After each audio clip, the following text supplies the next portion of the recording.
ఎవరి బ్రతుకుల్లో అయితే దేవుడి చిత్తం జరుగుతూ ఉంటుందో వాళ్ళు కఠినమైనటువంటి శ్రమలలో గుండా పోతున్నా సరే వాళ్ళ ఆనందం, వాళ్ళ విశ్రాంతిని ఎవ్వడు దొంగిలించలేడు. పెను తుఫానులో కూడా వారు ప్రశాంతతను అనుభవించగలుగుతారు. దేవునికి స్తోత్రం. ఎక్కడ? పెను తుఫాన్లో కూడా ప్రశాంతతను అనుభవించగలుగుతారు. ఎందుకంటే వారు బండను తమకు ఆశ్రయంగా చేసుకున్నారు. బండ క్రీస్తే.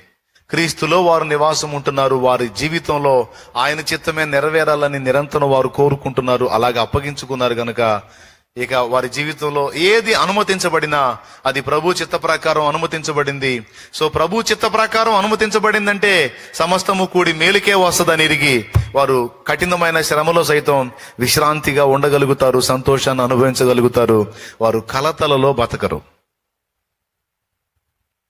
ఎన్నన్నారా అని ఒకటే వాళ్ళు బ్యాలెన్స్ గా చూసుకునేది. నేను దేవుని చిత్తంలో